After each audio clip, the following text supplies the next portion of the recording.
Hello, divine beings of light, and welcome back to Spiritually Escaping Religion's Illusions. My name's Cosmic Acacia. When I first started this podcast, the title of my channel was Spiritually Escaping Religion's Illusions. So, from my perspective, religion is an illusion. I'm not saying that's true for everybody, but it is true for me. And these podcasts are going to be put forth with that intention. So if religion is not an illusion to you, is definitely not an illusion to you, this may be a podcast that you may not want to watch. But that's I just want to let you know where I'm coming from with that. Also, Spirit has led me to believe that I'm to do this podcast without notes. I'm supposed to speak from my memories, from my higher self, from my intuition. The first couple of podcasts I've done, I've had notes to follow. Part of my healing on this journey is to learn to express myself. Due to all the traumas and programming that I've experienced in my life, I've had issues with expressing myself and organizing my thoughts in a manner where people can understand me. That's one reason I believe I am starting this channel, is to work through those challenges as I benefit those people in the collective that are uncertain or searching for their truth. So if I tend to close my eyes or look away, do not take offense. Um, that's how I collect my thoughts and organize my thoughts and occasionally channel from my higher self. Know that I'm still connecting with you and that I am giving you the information, believing that it's going to be for your highest good as well as mine. The card that the spirits gave me to address on this podcast was entitled Beautiful Human. And I thought, okay, how do most of us look at ourselves as humans?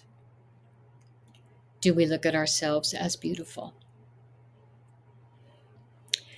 And so I'm going to take the religious part of my walk in my life, and I'm going to tell you how I viewed myself in religion and in my upbringing. And then we'll discuss how I view myself on my spiritual path. I definitely did not view myself as a beautiful human in religion or in my growing up years. I always thought my family life was normal. I thought I actually had a good family life.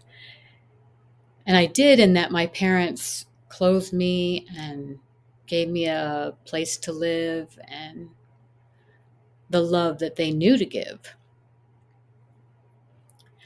But they followed a lot of what our religious teaching taught.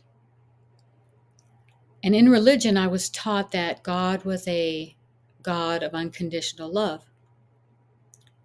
But the more I grew and the more they taught me from the Bible, it was totally opposite of that. unconditional love to me was loving somebody no matter what. No matter what you did, the unconditional love is acceptance of the person no matter what.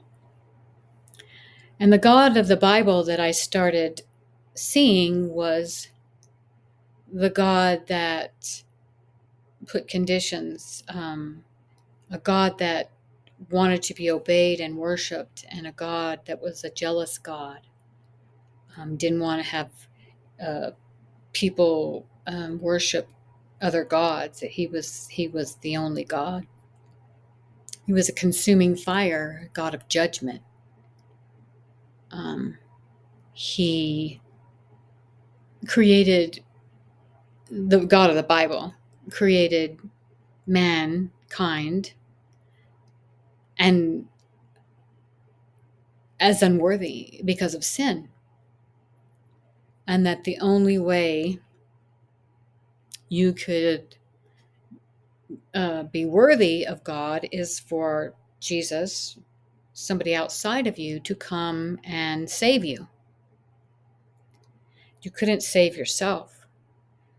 So that right there teaches someone that if you're not worthy enough to save yourself, then that just shows the person that they are unworthy.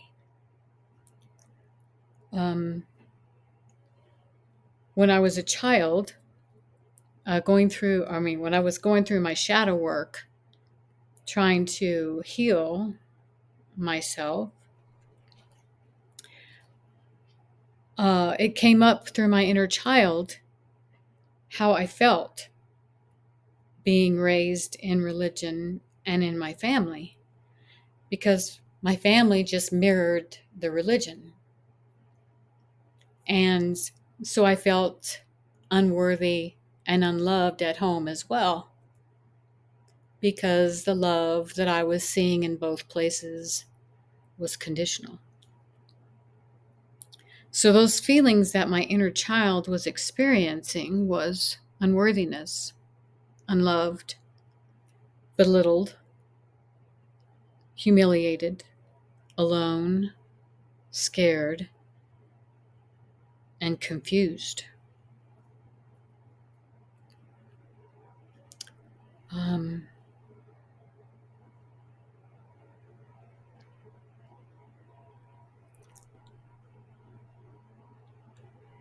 So I grew up hating myself to the point where I turned to food for my love, my unconditional love. I had a weight problem most of my life, up until that was when I had my health issues. I lost a lot of weight because my colon shut down. Anyway, I had that issue of overeating, looking for unconditional love. I was searching for unconditional love my whole life. So I turned to food. Well, then that added to the humiliation and the belittling of me, where weight goes, because everybody would make fun of me, and I had a family member who made fun of me and said they would have to sell me to my whoever I married by the pound, and it was, yeah. So anyway, so I did not like myself to the point where I couldn't even look at myself in the mirror. I didn't want to be in pictures.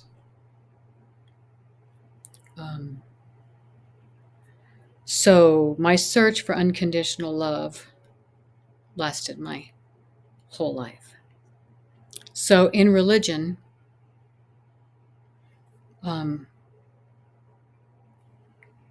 I felt unworthy and unloved, even in my religion.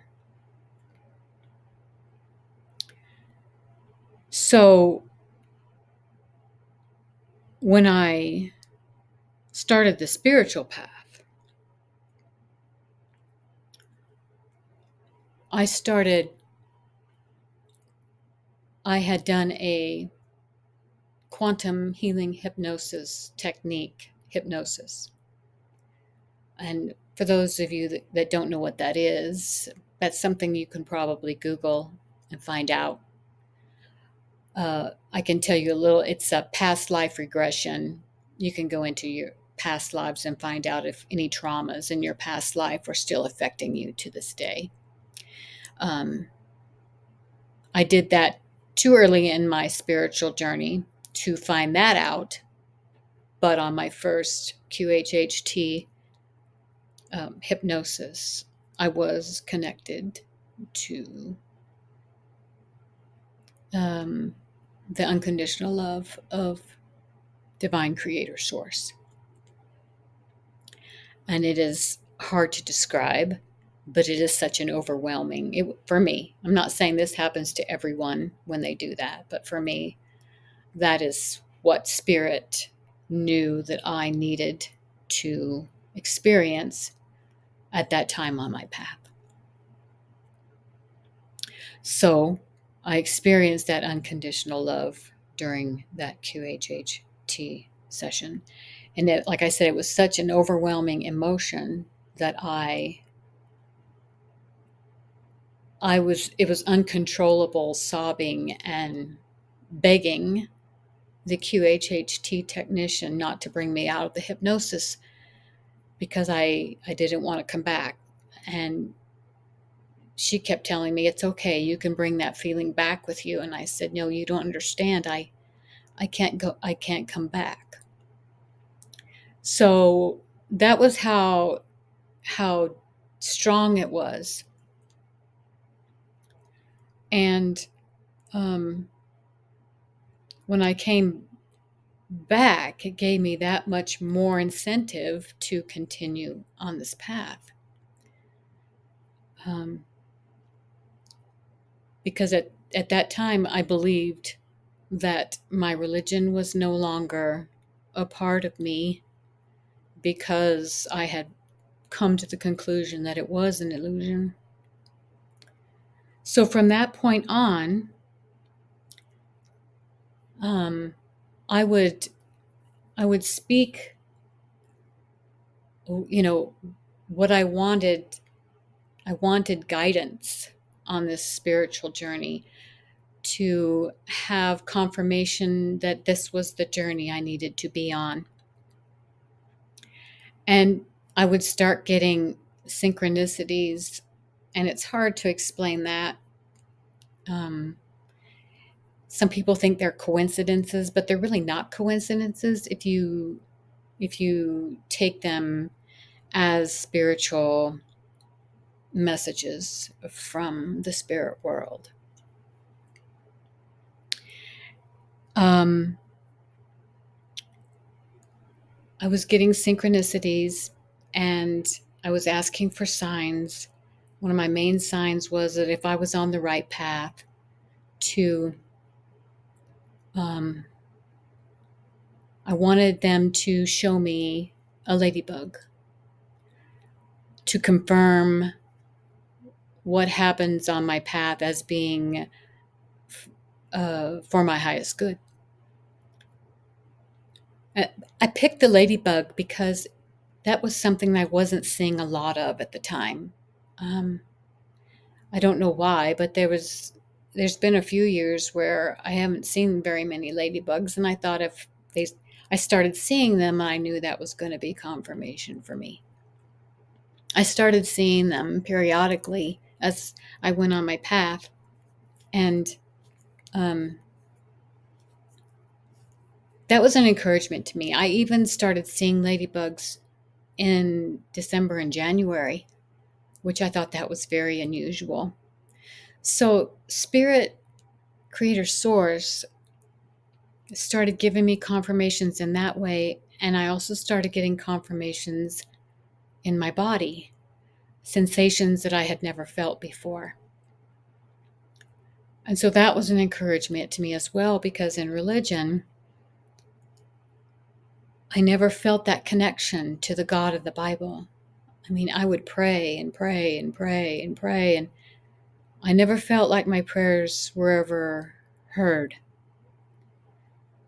So the more these things I experienced, the more my spirit started realizing how loved and guided I really was. And I started learning that down the spiritual path,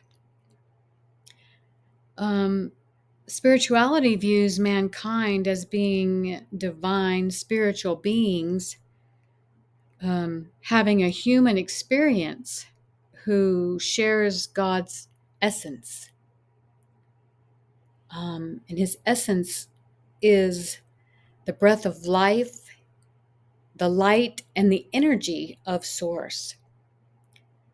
So actually, we are created with the very essence of Source, which makes us co-creators of our own reality.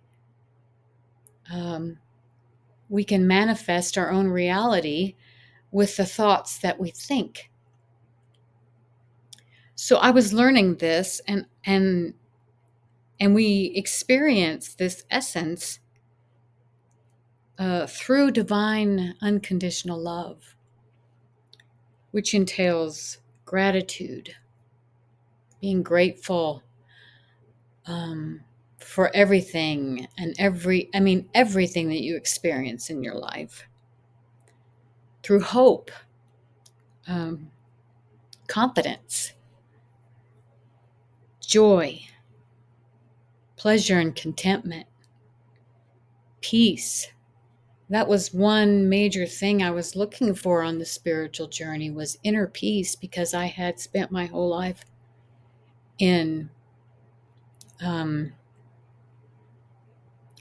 feeling unworthy. I spent my whole life in unworthiness, guilt, shame, judgment, fear. And I wanted to spend the last part of my life with inner peace. And I was, and I am still receiving that inner peace, the freedom and the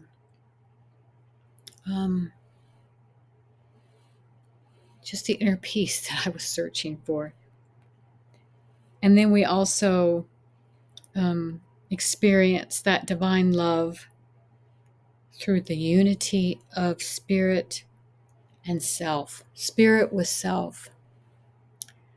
Yeshua taught that the kingdom of God is within us. It's not in a church or a preacher or a pastor, or the connection is between me and Source, Creator. That connection that I felt during that hypnosis session.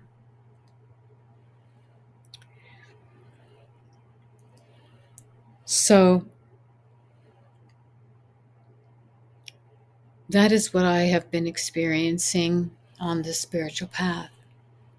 So I definitely see myself on the spiritual path as being a beautiful, divine being. That is why when I start these podcasts, I address you all as divine spirits of light, beings of light, because we are all have Source's essence, so that connects us all. It's that way with all of creation. We are one with all of creation. The animals, the trees, the mountains, the sky. So when we look at all of creation as being us, we're all divine. And humans and mankind are all beautiful. So that's what I wanted to share today. I did find a poem. I like to share poems on this podcast. I did find a poem, and it's called "My Eyes Are Open. And the author is Trina Graves. My eyes are open. Affirming the classics, opening my eyes that I may see. Oh, that's a hymn by Clara H. Scott and Frederick Morris. That's the very top under the poem title. And this is the poem. My eyes are open, I now see the light of truth you share with me. I have in my hands the wonderful key. My heart is open, I am set free. Silently now I commune with thee. I am ready, my God, for all to see. My eyes are open, you are in me, Spirit divine. My eyes are open, I now hear voices of truth, pure and clear. Divine energy speaks in my ear, messages of love, my way to steer. Silently now I commune with thee. I am ready, my God, for all to see. My eyes are open. You are in me, Spirit divine. I speak my truth and I share peace and forgiveness everywhere. My heart is open. I truly care. My unconditional love I lay bare. Silently now I commune with thee. I am ready, my God, for all to see. My eyes are open. You are in me, Spirit divine. My mind is open when I read of your love. It plants a seed. Love and light are all I need to blossom, grow, and succeed. Silently now, I commune with thee. I am ready, my God, for all to see. My eyes are open, you are in me, Spirit divine. So I normally do a oracle card. So that's what we're going to do before I log off today. And I am open to receive the card from the angels, the archangels, as to what card is going to be for this collective's highest good today. I'm knocking these cards of all negative energies. So while I'm trying to come up with the card, I want to remind you to like, subscribe, and like, subscribe, and leave any comments that you. Woo!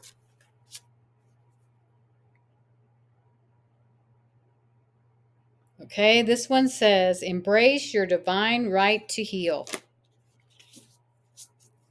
Let's see what this one has to say. Embrace your divine right to heal.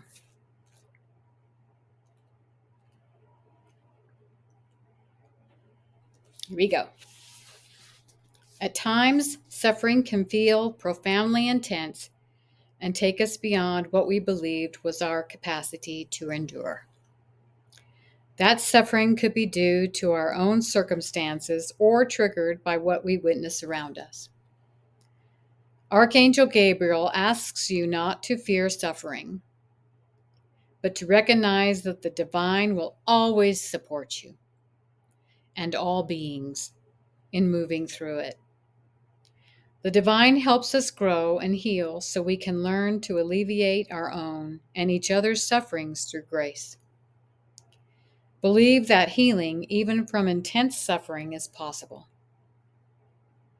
Recognize that powerful souls have a tremendous capacity for endurance and the magnetism to attract healing, compassion, and light that show the way from what has been into the grace of a new day.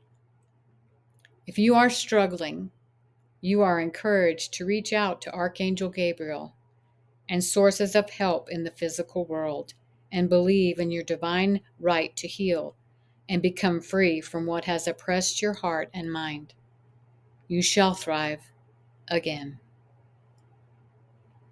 Wow, what a card to get after today's podcast. Believe that healing, even from intense suffering, is possible. And I am a great example of that because I have gone through intense suffering and through the shadow work and